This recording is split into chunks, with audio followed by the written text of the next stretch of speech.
Hello everyone, my name is UltimoFive, and today we're going over Sevagoth, the Shadow Revenant.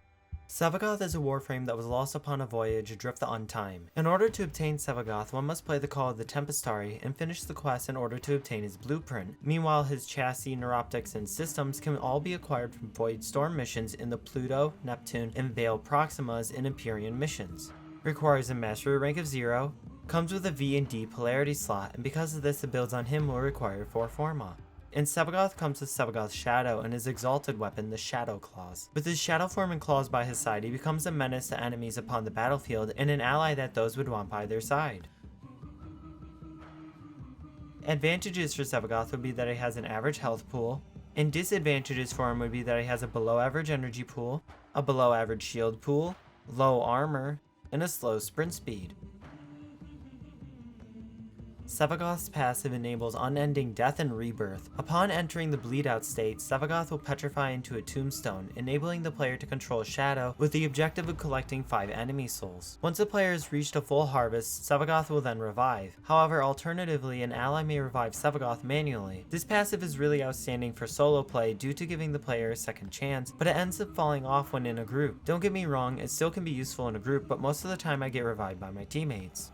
Sevagoth's first ability severs apart from his Shadow to expel it towards a targeted direction. Along with this, Shadow releases a harrowing wail that weakens and deals radiation damage to all enemies within range and marks survivors with Death's Harvest. Enemies who have been seeded with Sow that are then hit by Reap receive a second instance of damage and detonate, dealing more damage in a 4-meter radius. This ability is extremely great for either priming enemies to do increased damage against them with the Tenno's weapons, or is extremely great when synergized with Sow to essentially mini-nuke a room full of enemies.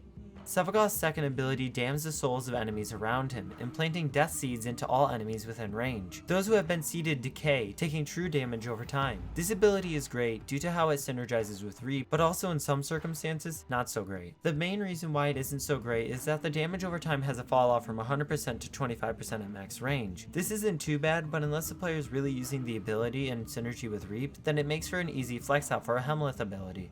Sevagoth's third ability unleashes flowing darkness around him as a radial pulse that gets larger the longer the ability is active. Enemies within the aura suffer decreased action speed, while Sevagoth and his allies standing within gain life steal for damage dealt by weapons and abilities. As well as this, if Sevagoth keeps the ability active and switches to his Shadow form, the ability will still stay on as long as Sevagoth has energy. This ability is extremely great for either extreme crowd control or increased survivability. This is what makes Sevagoth extremely good, and able to go into late game with ease. There's no real negatives to this ability other than if one has a decreased efficiency and duration, which makes the ability kinda bad.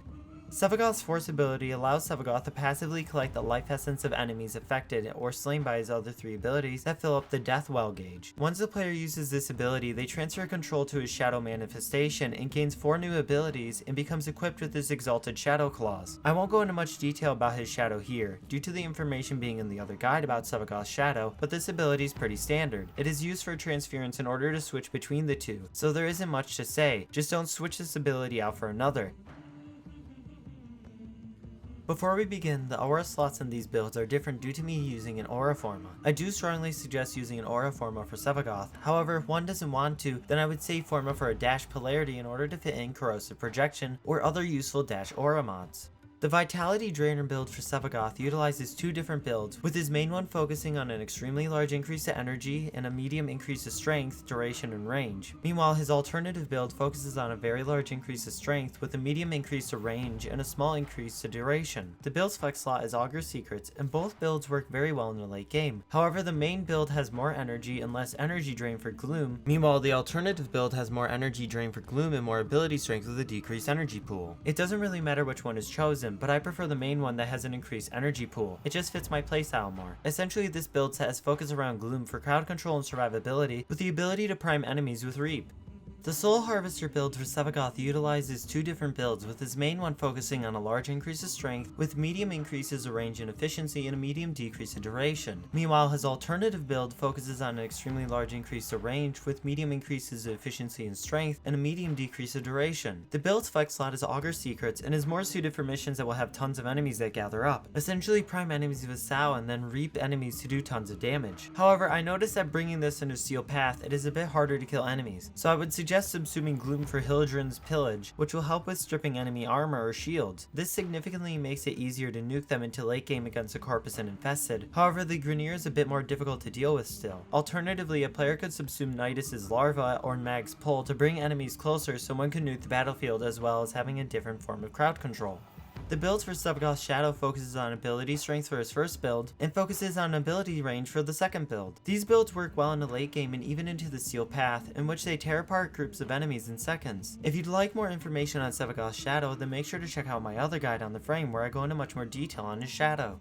The elements for Sevagoth's Shadow Claws fall as Toxin for the Corpus, Viral for the Corrupted and Grineer, and Gas or Viral Heat for the Infested. I won't go into much detail in this guide as well, however these builds work well in the late game in the Steel Path, in which you can decimate all who stand in the player's way. If you'd like more information on the Shadow Claws, then make sure to check out the other guide on this weapon, where I go into much more detail on it. The aura slot can be whatever one wants it to be. As long as it benefits one in what they are doing currently, then realistically anything can go there. For instance, Corrosive Projection, which I mentioned before, is a great aura mod, but Brief Respite can be a better choice in some situations. You can even use an aura form on him, so any mod could go there. Intensify, in place of Umbral Intensify if one doesn't have it. Flow and Continuity, in place of the prime counterparts if one doesn't have them. Rage, in place of Hunter Adrenaline if one doesn't have it. Streamline, in place of the Vitality Drainer build's flex slot in order to help with his expensive abilities. Rhino's Roar, in place of Sao in the Vitality Drainer build if the player wants buff options for themselves or allies. Chroma's Elemental Ward, in place of Sao in the Vitality Drainer build if the player wants optional buffs that can assist them into battle. Mesa's Shooting Gallery, in place of Sao in the Vitality Drainer build if the player wants a way to stun enemies and buff weapon damage. Mirage's Eclipse, in place of Sao in the Vitality Drainer build if one wants an ability that can really help with increasing damage in the light, or resistance in the dark. Nidus's Larva, in place of Gloom in the Soul Harvester build if one wants an ability to pull enemies into one area for nuking. In Hildren's Pillage, in place of Sao in the Vitality Drainer build, or in place of Gloom in the Soul Harvester build if one wants an ability that reduces enemy shields or armor. Arcane Energize. Upon energy pickup, 60% chance to replenish energy to nearby allies. Arcane Grace. Upon health being damaged, 9% chance for 6% health regen for 9 seconds. Arcane Victory. Upon headshot kills, 75% chance for 3% health regen for 9 seconds. Arcane Eruption. Upon energy pickup, 100% chance to knock down nearby enemies. Arcane Guardian. Upon being damaged, 15% chance for 900 armor for 20 seconds. And Arcane Nullifier, which provides a 102% chance to resist a magnetic status effect entirely. Thanks for watching. If you want to see more guides on Warframe, please click the like and sub buttons to let me know. And as per usual, I will see you guys in the next video. Goodbye.